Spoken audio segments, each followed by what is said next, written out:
High court నోటీసుల పేరుతో హైడ్రాపైన తప్పుడు ప్రచారం జరుగుతుంది. సీఎం రేవంత్ రెడ్డి, హైడ్రా కమిషనర్ రంగనాథ్లకు హైకోర్టు సమన్లంటూ సోషల్ మీడియాలో ఫేక్ నోటీసు వైరల్ అవుతుంది. వ్యక్తిగతంగా సీఎం రేవంత్ రెడ్డి, హైడ్రా కమిషనర్ రంగనాథ్లను చీఫ్ జస్టిస్ బెంచ్ ముందు హాజరు కావాలంటూ ఫేక్ నోటీసు తయారు చేశారు దుండగులు. ఫేక్ ప్రచారంపైన హైడ్రా కమిషనర్ రంగనాథ్ ఆగ్రహం వ్యక్తం చేశారు. ఫేక్ నోటీసు పైన సైబర్ క్రైమ్ పోలీసులకు ఫిర్యాదు చేశారు. సైబర్ క్రైమ్ పోలీసులు కేసు నమోదు చేసి దర్యాప్తు చేస్తున్నారు. సోషల్ మీడియాలో ఫేక్ నోటీసు సర్కిల్ చేస్తే కఠిన చర్యలు తీసుకుంటామని హెచ్చరించారు.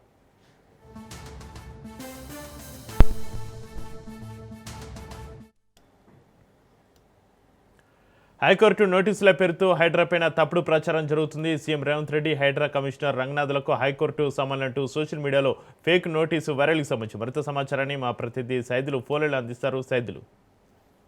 చక్రి, హైకోర్టు నుంచి ఒక నోటీసులు ఇటు సీఎం రేవంత్ రెడ్డికి అదేవిధంగా హైడ్రా కమిషనర్ రంగనాథ్కి జారీ అయినట్లు ఒక ఫేక్ ఒక నోటీస్ ని సర్క్యులేట్ నిన్న పెద్ద ఎత్తున సోషల్ మీడియాలో జరిగింది.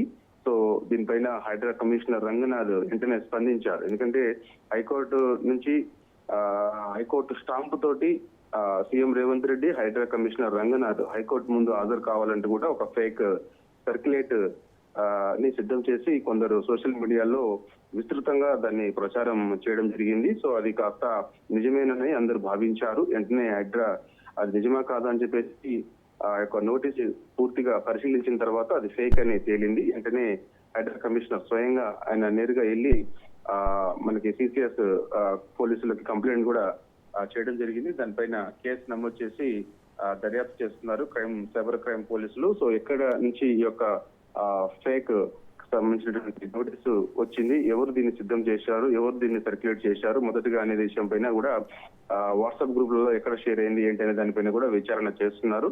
సో వారిని కఠినమైన చర్యలు తీసుకుంటామని చెప్పేసి పోలీసులు అయితే చెప్తున్నటువంటి పరిస్థితి కనిపిస్తుంది. కాబట్టి ఇలాంటి ఫేక్ నోటీసులకు సంబంధించి సో చాలా వరకు కూడా హైదరాబాద్ లో ఇలాంటి ఫేక్ నోటీసులు జారీ చేసి సోషల్ మీడియాలలో సర్క్యులేట్ చేస్తున్నారు. కాబట్టి వాస్తవాలు ఏంటో ప్రజలు గ్రహించాలని చెప్పేసి కూడా హైడ్రా కమిషనర్ రంగనాథ్ చెప్పడం జరిగింది. కాబట్టి సో నిన్న మనకి ఐలాపూర్ అంటే రంగారెడ్డి జిల్లా అమీన్పూర్ మండలం ఐలాపూర్ గ్రామంలో అక్కడ ఉన్నటువంటి ప్రభుత్వ భూమి దాదాపుగా 800 ఎకరాలకు పైగా ఉన్నటువంటి ప్రభుత్వ భూమిలో కొందరు అక్కడ అక్రమంగా భవనాలు ఇల్లాస్ నిర్మించారని స్థానికులు కంప్లైంట్ ఆధారంగా హైడ్రా కేసు నమోదు చేసి దర్యాప్తు చేసినప్పుడు అది అక్రమంగా నిర్మించడం కూడా గుర్తించారు.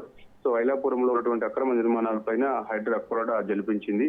సో నిన్న అంటే శనివారం నుంచి ఆదివారం వరకు కూడా ఈ యొక్క కూల్చివేతలు జరిగాయి. అయితే ఆ కూల్చివేతల మధ్యలోనే హైకోర్టు నోటీసులు జారీ చేసింది, స్టే ఇచ్చింది. వెంటనే హైడ్రా కూల్చివేతలను ఆపేసిందని చెప్పేసి కూడా పెద్ద ఎత్తున వార్తలు వచ్చాయి. కానీ అది అంతా కూడా అబద్ధం అని కూడా హైడ్రా చెప్పడం జరిగింది. సో కొందరు కావాలనే ఈ యొక్క ఫేక్ సంబంధించినటువంటి నోటీసులు సిద్ధం చేసి సర్క్యులేట్ చేశారని చెప్పేసి కూడా హైడ్రా అంటున్నారు. కాబట్టి ఎవరు ఈ యొక్క ఫేక్ నోటీసు సిద్ధం చేశారనే దానిపైన కూడా మేము విచారణ చేసిన తర్వాత బాధ్యులపైన కఠినమైన చర్యలు. సో ఫేక్ ప్రచారానికి సంబంధించి పెద్ద ఎత్తున నిన్న చర్చ కూడా జరిగింది. సీఎం రేవంత్ రెడ్డి, హైడ్రా కమిషనర్ రంగనాథ్లకు హైకోర్టు సమన్లు అంటూ కూడా ఒక నోటీసు పెద్ద ఎత్తున సర్క్యులేట్ అయింది. హైకోర్టు చీఫ్ జస్టిస్ బెంచ్ పేరుతో సోషల్ మీడియాలో ఈ యొక్క నోటీసు వైరల్ అయింది. తాజా కూల్చివేతల అంశంపై వ్యక్తిగతంగా సీఎం రేవంత్ రెడ్డి, హైడ్రా కమిషనర్ రంగనాథ్లు చీఫ్ జస్టిస్ బెంచ్ ముందు హాజరు కావాలంటూ కూడా ఒక నోటీసు సర్క్యులేట్ అయింది. సోషల్ మీడియాలో ఒక సర్క్యులేట్ అయినటువంటి నోటీస్ సంబంధించి హైడ్రా గుర్తించి అది ఫేక్ అని కూడా తెలిసింది. దానిపైన వెంటనే కంప్లైంట్ ఇచ్చింది. కంప్లైంట్ ఆధారంగా కేసు నమోదు చేసి దర్యాప్తు చేస్తున్నారు. Right, thank you Saidulu.